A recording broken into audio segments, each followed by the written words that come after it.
इसका मतलब वो न्यूट्रल है, वो ना तो आपको प्रमोट करेगा ना आपकी बुराई करेगा। लेकिन कोई आपको 0 1 2 3 4 5 नंबर 6 नंबर दे देता है तो वो आपकी भयंकर भरपूर बुराई करेगा, आपके ब्रांड को डैमेज करेगा। इसको निकालने का तरीका क्या? प्रमोटर में से डिट्रैक्टर माइनस कर लो 100 के अंदर।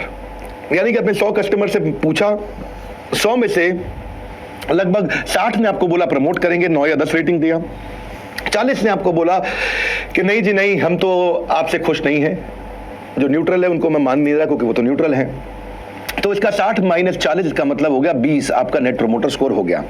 नेट प्रोमोटर स्कोर एक, जैसे बिहार के अंदर चावल, साउथ इंडिया में चावल एक स्टेपल फूड है जी, नॉर्थ इंडिया में आलू के पराठे पंजाबी खाते हैं, वो स्टेपल फूड है। इसी तरह अच्छी ऑर्गेनाइजेशन का स्टेपल फूड क्या है? Feedback form, customer feedback surveys. इससे आप प्रेडिक्ट कर सकते हो कि आपका रिटेंशन रेट कैसा रहने वाला है, कस्टमर कितना रिटेन होगा। जितना अच्छा एनपीएस है उतनी ज्यादा आपका सेल और मार्केटिंग का आरओआई अपने आप आ जाएगा। ये सबसे एक्यूरेट मेथोडोलॉजी है। सारे 5 स्टार होटल्स में, अगर आप बड़े 5 स्टार होटल में देखोगे तो उनके जो होता है फ्रंट ऑफिस, जो फ्रंट डेस्क होता है उनका रिसेप्शन, उसके ऊपर उनका 8.7, 8.2, 9.1 ऐसा लिखा रहता है। वो एनपीएस का स्कोर है, कितने लोग उनको रेकमेंड कर रहे हैं। ये सिंपल है, यूनिवर्सल है, हर बिजनेस इसको इंप्लीमेंट कर सकता है। अग्रवाल पैकर मूवर्स ने इसको बहुत इस्तेमाल किया। उन्होंने देखा कि अपने एम्प्लॉयज को सिखाया चप्पल उतारना है, हाथ धोना है, ये सब फीडबैक के बेसिस पे उन्होंने किया।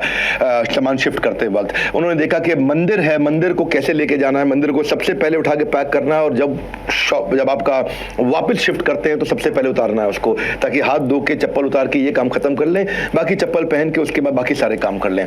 सो उन्होंने साइजेबल डिस्टेंस रखा है महिलाओं से अपने आप को दूर रखा है। ये सब कैसे किया उन्होंने? ये सब फीडबैक के दम पे किया। कॉन्टैक्टलेस डिलीवरी भी आजकल फीडबैक के दम पे हो रही है। McDonald's, Swiggy, Domino's, Amazon, big basket, ये सब कॉन्टैक्टलेस डिलीवरी की तैयारी कर रहे हैं। मेरा एक क्लाइंट है जिसको बोलते हैं bless one health care company, इसने भी इसी की तैयारी करी। इसने कहा कि भाई कॉन्टैक्टलेस डिलीवरी हो रही है तो लोगों को मदद करने के लिए, ब्रांड्स को मदद करने के लिए, इंडिविजुअल्स को मदद करने के लिए मैं सारे प्रोटेक्शन एसेंशियल जो चाहिए इस समय कोविड-19 में, चाहे वो मास्क है, बच्चों का मास्क है, 20 रुपए से 200 रुपए की रेंज इन्होंने बनाई, क्योंकि ये बड़ी अपॉर्चुनिटी है। WHO अप्रूव चीजें चाहिए होती हैं, सैनिटाइजर, डिसइंफेक्टेंट चाहिए होता है आपको। ये ब्लेस वन कंपनी इस समय बड़ी अपॉर्चुनिटी को देख करके बहुत बड़ा इसने जो है ग्रोथ लिया है। सेल्फ सैनिटाइजेशन किट बना दिया इन्होंने, हाइजीन, इम्यूनिटी को देखते हुए, तो ये भी अब अपने डीलर डिस्ट्रीब्यूटर भी बना रहे हैं। बहरहाल मैं अपनी 80 सेकंड स्ट्रैटेजी पे जाऊंगा, ग्रीवेंस मैनेजमेंट, क्योंकि कस्टमर सर्विस चल रहा है। कस्टमर अगर नाराज हो ही गया है तो अब क्या करें?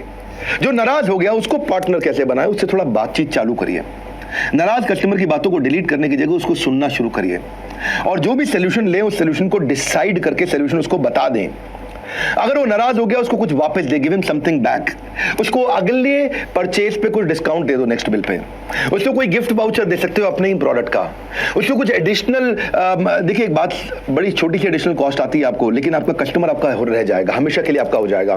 तो आप अपने आप को उसके जूतों में डालिए, put yourself in their shoes, उनकी तरह सोचिए वो कैसा महसूस कर रहे हैं। बट रूल क्या है? If you can't solve it, find someone who can solve it. बड़ा इंपॉर्टेंट रूल है ये। कंप्लेंट्स को रिकॉर्ड करिए, उनके साथ में फीडबैक कॉल्स उनको अरेंज करिए कि दोबारा फीडबैक लें, इसको बोलते हैं क्विक फॉलोअप कॉल। उनसे उसके स्कोर को मॉनिटर करें, सीरियसली लें इसको, तभी आप अपने बिजनेस को लंबा चला पाएंगे। नहीं तो क्या होगा? आगे दौड़ पीछे छोड़। ये ऐसा होगा जैसे छन्नी में पानी भर रहे हो, ऊपर से पानी तो डाल रहे, नीचे से निकल रहा है, क्योंकि कस्टमर नाराज हो रहा है। So cost of retention is always lower than cost of acquisition. नया कस्टमर लाना महंगा पड़ता है। फॉलोअप करिए, ये बड़ा क्रिटिकल है, और आप इस स्कोर बोर्ड को मैनेज करिए। People don't care how much you know, but they know how much you care. लोगों को इस बात की परवाह नहीं है कि आपको जानकारी कितनी है, पर वो जानकारी रखते हैं कि आपको उनकी परवाह कितनी है। इंपॉर्टेंट चीज क्या है? Customer experience, customer experience, customer experience. Customer का एक्सपीरियंस अच्छा होगा, बात बन जाएगी। 83rd strategy, first call resolution, बहुत इंपॉर्टेंट है। बहुत बारी हम नहीं समझ पाते हैं। जैसे जैसे ऑर्गेनाइजेशन आपकी बड़ी होगी, अगर छोटी है तो भी सीखिए, और बड़ी है तो बहुत जरूरी इंप्लीमेंट भी कर सकते हैं। फर्स्ट कॉल रेजोल्यूशन का मतलब क्या है? आपको ऐसा कुछ करना चाहिए कि कस्टमर एक प्रॉब्लम के लिए बार बार फोन ना करे। कस्टमर की इस सर्विस परफॉर्मेंस के मैट्रिक्स को मेजर आपको करना चाहिए। जितना हायर आपका FCR रेट होगा, फर्स्ट कॉल रेजोल्यूशन का मतलब क्या होगा? पहली कॉल में प्रॉब्लम सॉल्व। फोन किया, पहली कॉल में प्रॉब्लम सॉल्व। जितना ज्यादा आपका फर्स्ट कॉल रेजोल्यूशन अच्छा होगा, उतने ज्यादा आपके सेटिस्फाइड कस्टमर होंगे, उतना आपका लॉयल्टी स्कोर बढ़ेगा और उतने ज्यादा आपको ज्यादा सेल मिलेगी उन्हीं कस्टमर से। देखिए कंप्लेंट्स, जो कंपनी ने इस एफसीआर रेट को मेजर किया है, मेरी बात सुनिएगा, एक साल तक जिसने मेजर किया है उनका रेवेन्यू 35% ऐसे ही ग्रो कर गया है, खाली फर्स्ट कॉल रेजोल्यूशन को हैंडल करके। फर्स्ट कॉल रेजोल्यूशन का मतलब ये नहीं है कि खाली आप उसको फोन पे मेजर करें, इसका मतलब ये है कि आप उसको चैट पे आ रही है, चैटबॉट पे आ रही है, वेबसाइट पे आ रही है, सोशल मीडिया पे आ रही है, ये सब पे आपको मेजर करना पड़ेगा। आप एक अलर्ट और कॉल बैक सिस्टम डालिए। ये बेसिक टेक्नोलॉजीज है, कोई बड़ी टेक्नोलॉजी नहीं है, कहीं भी वेंडर मिल रहे हैं, इसके सबके वेंडर मिल रहे हैं। आपको नहीं आता है, नहीं मालूम, इसका मतलब थोड़ी आप कर नहीं सकते, आपको कुछ नहीं करना होता है, वेंडर आएगा सब सिखा के जाएगा। सारे टच पॉइंट पे आप एफसीआर इंप्लीमेंट करिए, फर्स्ट कॉल रेजोल्यूशन, लेवरेज करिए इसको ताकि आप नए पॉलिसी और नए गोल्स बना सकें। बड़ा इंपॉर्टेंट चीज क्या है कि आप कॉमन इश्यूज इसमें से आइडेंटिफाई कर लो, आसान हो जाएगी आपकी life. Issues that can be, देखिए जो इश्यूज बार बार आते हैं वो कॉमन इश्यूज हैं, उनको अगर आपने कॉमन मान लिया तो आप उसको जल्दी रिजॉल्व कर पाओगे, अपनी टीम को ट्रेनिंग दे करके, उनको एजुकेट करके, ताकि कॉल ट्रांसफर भी ना करनी पड़े। किसी और डिपार्टमेंट की बात है उसकी भी ट्रेनिंग दे दो, उसको भी वो खुद ही सॉल्व कर दे। ये नहीं इस डिपार्टमेंट में बात कर लीजिए, इस डिपार्टमेंट में बात कर लीजिए, उसी डिपार्टमेंट में बात करके खत्म करिए और रियलिस्टिक एक्सपेक्टेशन दो अपने कस्टमर को। ऐसा नहीं कि आपने उसको बोला सर 30 सेकंड वेट करिए और आप 5 मिनट तक वेट करा रहे हैं। ये नहीं कि आप उसको बोल रहे हैं आपको कल तक रिजॉल्व कर देंगे और आप एक हफ्ते तक जवाब नहीं दे रहे हैं, क्योंकि इससे क्या है ना, इससे आपका कस्टमर नाराज हो जाता है। सो बड़ा इंपॉर्टेंट है, जितनी भी टोटल कॉल्स आपकी आई हैं उसमें से कितनी कॉल्स आपकी फर्स्ट टाइम में रिजॉल्व हो गई और डिवाइड कर लो, उससे पता चल जाएगा। भाई आपको टोटल कॉल आई 10,000, पहली बार में रिजॉल्व कर दी आपने 1,000, यानी कि 10% का आपका रेट चल रहा है और फर्स्ट अटेम्प्ट में आपने कर दिया। So you never get a second chance to make your first impression. 84th strategy, turn around time. Turn around time मतलब कोई भी प्रॉब्लम आती है कितनी जल्दी आप उस पर वापस जाके रिस्पॉन्ड करते हैं, वापस रिस्पॉन्स कितनी जल्दी करते हैं कि इस एफिशिएंसी से जितना ज्यादा टर्न अराउंड टाइम आपका इंप्रूव कर जाएगा उतनी जल्दी कस्टमर की प्रॉब्लम आप सॉल्व कर देंगे। पहले क्या था, पहली कॉल में सॉल्व कर दें first call resolution, first call में नहीं कर पा रहे तो टर्न अराउंड टाइम बहुत फास्ट रखिए। रफली 45% custom consumers will reject your product अगर उनके कंसर्न्स को जल्दी समय से एड्रेस नहीं किया गया। जितना रिड्यूस कर दोगे इस वेटिंग टाइम को हर कस्टमर इंटरेक्शन पे उतना अच्छा होगा। जैसे कि आपने 2 घंटे के अंदर ही आपने फोन उठा लिया, इसको बोलते हैं टर्न अराउंड टाइम, 2 घंटे में ही फोन उठा लिया। एवरेज होल्ड टाइम को आप अपना कम करें, जितना कम से कम होल्ड करा सकें। ईमेल पे रिस्पॉन्ड करना हो तो 24 घंटे के अंदर करें, सेम डे करें। आपको ट्रेंड मैन पावर देनी है, उनको नॉलेज कॉम्पिटेंस आपको देनी है ताकि आप इसे कर सकें। Keeping queries unresolved for long is suicidal. बहुत दिन तक अगर कस्टमर आपका दुखी और आप सॉल्व नहीं कर रहे, ये सुसाइड के समान है। आप अपनी टीम को इंसेंटिव दे सकते हैं, अगर वो negative impact of not meeting timelines उनको समझा दीजिए कि बॉस तेरा ये KRA है, तेरा की परफॉर्मेंस इंडिकेटर भी है कि अगर तूने ये टाइमलाइंस को मीट नहीं किया, 24 घंटे में प्रॉब्लम सॉल्व नहीं करी तो मैं तेरा इंसेंटिव नहीं दूंगा तुझको। और अपनी टीम्स को सारा इंफॉर्मेशन का एक्सेस दे दो ताकि वो फोन कॉल पे एक ही बारी में रिजॉल्व कर दें। ये नहीं कि फिर वो इंफॉर्मेशन ढूंढने में लग रहे हैं और उससे भी कस्टमर इंपेशेंट हो जाता है। वैसे बड़ा बिलियन वीक के बारे में मैं आपको बता चुका हूं, इसके लिए तैयारी कर लीजिए। और एक बात और, यहां से जो आपने हटाया ध्यान हो जाएगा आपका नुकसान। ऐसा कोई रिपीट टेलीकास्ट नहीं है, यहां से हटाया ध्यान हो जाएगा आपका नुकसान, कोई रिपीट टेलीकास्ट नहीं है। ऑर्गेनाइजेशनल स्ट्रैटेजी, ये 10वीं स्ट्रैटेजी है और इसमें 85th स्ट्रैटेजी, 10वें बकेट में 85th स्ट्रैटेजी इंडस्ट्री एसोसिएशन। हर बिजनेस के अंदर इंडस्ट्री एसोसिएशन है, 2,500 से ज्यादा बड़ी एसोसिएशन हमारे देश में चल रही हैं। ट्रेड एंड इंडस्ट्री की है, प्रोफेशनल प्रोफेशन और प्रोफेशनल फील्ड में है, प्रोडक्ट और मैन्युफैक्चरर्स के लिए एसोसिएशन है, ज्वाइन करिए इनको।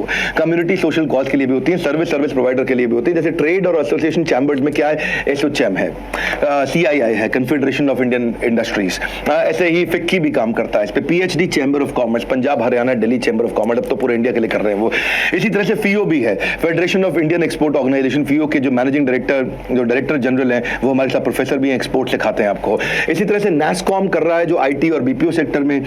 SME चैम्बर ऑफ इंडिया है, confederation of all India traders भी है। सेक्टर वाइज भी आजकल बहुत एसोसिएशन हो गई है, जैसे कि all India association of industries है, CM है, वो ऑटोमोबाइल के लिए काम करती है। सीमेंट मैन्युफैक्चरिंग भी है, मैन्युफैक्चरर्स एसोसिएशन है। इसके अलावा ACMA है, वो भी ऑटोमोटिव के लिए काम करती है। इंडियन बैंक्स एसोसिएशन है, वो बैंक के लिए करते हैं। IRDA है, वो रेगुलेटरी डेवलपमेंट अथॉरिटी इंश्योरेंस की। SEBI है, म्यूचुअल फंड की भी AMF है। अगर याद करूं तो COAI भी है, एक एसोसिएशन है जो cellular operator association of India है।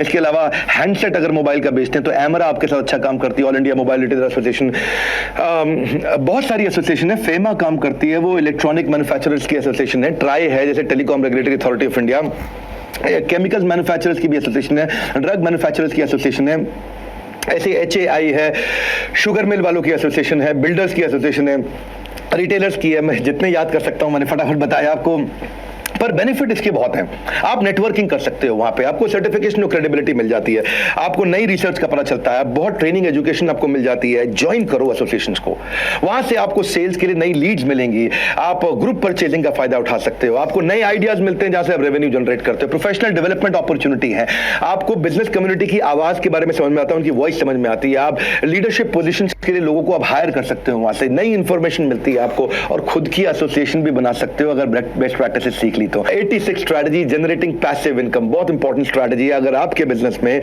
आप पैसिव इनकम ला सको। देखिए एक बात बताते हैं, एम्प्लॉयमेंट, सेल्स और employ with incentive active income है, इसमें बहुत मेहनत करते हैं तभी कमाई होती है, लेकिन आप सेल्फ एम्प्लॉयड है तो थोड़ा अच्छा है।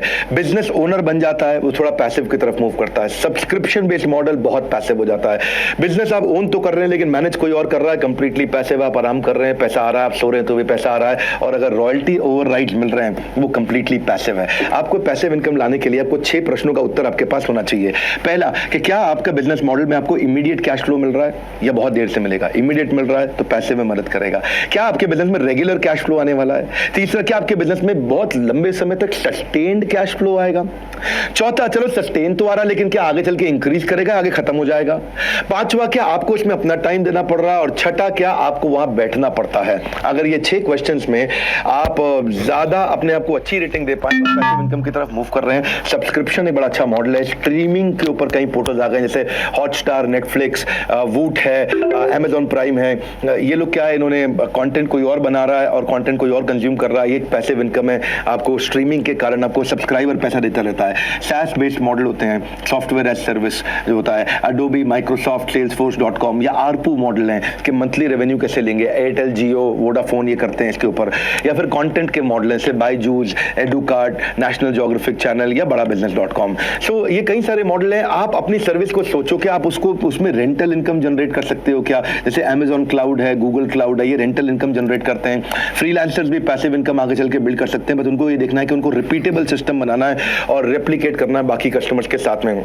बात बड़ी सरल है, if you don't find a way to make money while you sleep you will have to work until you die. Warren Buffett ऐसा कहते हैं, अगर आप सोते वक्त पैसा नहीं कमा रहे तो जिंदगी भर काम करोगे आप, और काम करते करते ही मरोगे आप। टी हार्वेकर का भी यही कहना है कि you become financially free when your passive income exceed your expenses. 87th strategy, competition को भी समझना जरूरी है, उसका भी एनालिसिस करिए। उसके अंदर आपको 6 बातें जाननी जरूरी है कंपटीशन के बारे में। पहला, कि कंपटीशन है कौन? दूसरा, वो क्या प्रोडक्ट बेच रहा है? तीसरा, उसकी सेल्स की टैक्टिक क्या है? सेल्स टैक्टिक मतलब वो किस चैनल से माल बेचता है। चौथा, उसको रिजल्ट क्या मिल रहा है? रिजल्ट मतलब उसको रेवेन्यू कैसा आ रहा है। पांचवा, आपका कॉम्पिटिटर की मार्केटिंग स्ट्रैटेजी क्या है, मतलब वो किस स्कीम, किस प्राइसिंग पे माल बेच रहा है। और छठा, कि कस्टमर का उसके साथ एंगेजमेंट लेवल कैसा है, कस्टमर कितना पसंद कर रहा है, कस्टमर के साथ टिक रहा है या छूट रहा है। जब ये 6 चीजें समझ जाएंगे तो आप उसके बाद वैसे और भी इंपॉर्टेंट 2-3 बातें समझ सकते हैं, कि जैसे उसके प्रमोशनल कंटेंट को पहचानो कि वो प्रमोशन कैसे कर रहा है, और उसकी सोशल मीडिया प्रेजेंस को भी आप समझ सकते हो कि वो कैसी है। तो बेसिकली 6 नहीं 8 बातें हो जाती हैं। और फाइनली एक चीज और है, आप स्वॉट एनालिसिस भी करो अपना और कॉम्पिटिटर का। स्वॉट एनालिसिस के बारे में पूरा वीडियो दिया है हमने EAE में, स्ट्रेंथ, वीकनेस, अपॉर्चुनिटी, थ्रेट। आपने हमारा कोर्स अगर नहीं खरीदा है तो बिग बिलियन वीक के बारे में पता करते हुए ले लीजिए, ये एक ही हफ्ते के लिए स्कीम है आपके पास। 6 कर दिए, सॉरी 7। तो रियल सोल्यूशन क्या है कि कॉम्पिटिटर की प्रॉब्लम को रिजॉल्व करो। हाँ, कॉम्पिटिटर की जो प्रॉब्लम कस्टमर के साथ आ रही है वो रिजॉल्व करो, कस्टमर कॉम्पिटिटर को छोड़ के आपके पास आ जाएगा। The weakness of an enemy is the opportunity of your strength. क्या मतलब हुआ? Opportunity of your own strength, यानी कि अगर कस्टमर की कोई वीकनेस है तो वहीं पे आपके लिए बड़ी अपॉर्चुनिटी छुपी हुई है। कहते हैं जैक वेल्च के बाय और बरी द कंपटीशन।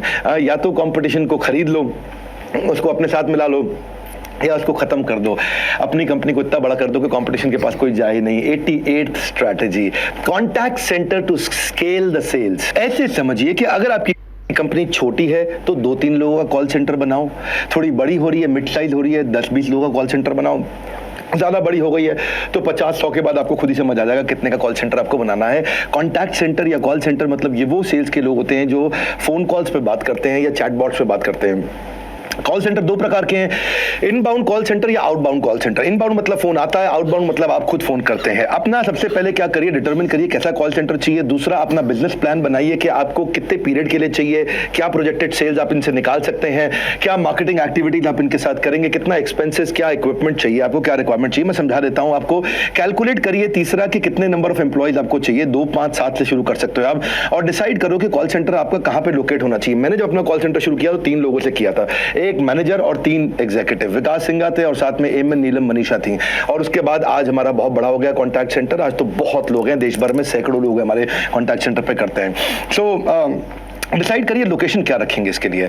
आप अगर सस्ता कॉल सेंटर बनाना चाहते हैं तो दिल्ली मुंबई के बाहर रखिए, और अगर बड़ा अंग्रेजी टाइप कॉल सेंटर बनाना है तो दिल्ली एनसीआर या मुंबई सबअर्बन में रखिए आप। और क्यों, ये इस पर डिपेंड करता है क्या स्किल रिक्वायर्ड है आपको। डोमेस्टिक में आपको थोड़ी चीपर मैन पावर भी चल जाती है। हायरिंग और ट्रेनिंग आपको पहले से करके रखनी है, ये बड़ी तैयारी है। अपना कल्चर अच्छा रखिए कॉल सेंटर में। टूल्स पहचानिए आपको क्या क्या टूल्स चाहिए, जैसे डायलर चाहिए ताकि आप ऑटोमेटिकली डायल कर सको, कॉल कॉन्फ्रेंसिंग आपको चाहिए, रियल टाइम रिपोर्टिंग आपके सारी की सारी आ जाए, प्रेडिक्टिव डायलर भी आता है। पीआरआई लाइन क्या होती है, जिससे बीच में एक देवी जी बोलती है नमस्कार आप लाइन पे हैं या होल्ड पे हैं। सीआरएम सिस्टम भी आप उसमें चाहिए होगा आपको, कॉल रिकॉर्डिंग रखिएगा। ये सब कुछ महंगा नहीं है आजकल, सब 100-200 रुपए महीना, कोई चीज 2000 रुपए महीना, 500 रुपए महीना पे आती है। एक विस्पर कोचिंग भी आता है, क्षमा चाहता हूं थोड़ा जर्क है लाइफ के अंदर। विस्पर कोचिंग क्या होता है कि एक एग्जीक्यूटिव बात कर रहा है और दूसरा कान में लगा रखा है, और उसका मेंटर उससे बात करते करते दूसरे कान के अंदर ईयरफोन में बता रहा है ऐसा मत इसको ऐसा बोलो, ऐसा मत इसका ऐसा बोलो। क्योंकि कॉल बार्जिंग फैसिलिटी होती है तो वो दूसरा वाला मेंटर भी मेंटी की सारी कॉल बैठ करके सुन सकता है। ये कुछ भी महंगा नहीं है, मत सोचिए इसके बारे में। कॉल सेंटर से आप बहुत माल बेच सकते हैं, अपना बहुत सर्विसेज बेच सकते हैं। इसको बड़ा करिए, इंटरैक्टिव वीडियो भी ले सकते हैं हम, इंटेलिजेंट कॉल बैक सिस्टम आता है, ऑटोमेटिक कॉल डिस्ट्रीब्यूटर भी होता है कि फोन आई तो कौन खाली बैठा है उसके पास में कॉल चली जाएगी। जैसे हमारे पास में 250 लाइंस हैं, और 250 लाइंस में जो भी कस्टमर एग्जीक्यूटिव हमारा खाली बैठा हुआ है, जब भी आप फोन करते हैं 9810544443 तो उसके पास फोन चला जाता है जो खाली बैठा है। इसके अलावा आईवीआर ले सकते हैं आप, इंटरैक्टिव वॉइस रिस्पॉन्स जो रहता है। देखिए इसके बड़े बेनिफिट्स हैं। बेनिफिट क्या है कि आपका कस्टमर सर्विस मैनेजमेंट इंप्रूव करता है, एम्प्लॉय की प्रोडक्टिविटी एफिशिएंसी बढ़ जाती है। आपको पता चल जाता है कि उसने 8 घंटे की शिफ्ट में कितने घंटे काम किया है। आपको पता चल जाता है कौन इस समय कॉल पे नहीं खाली बैठा है। आपको पता चल जाता है कि ये अटेंटिव है कि नहीं है कॉल पे, उसकी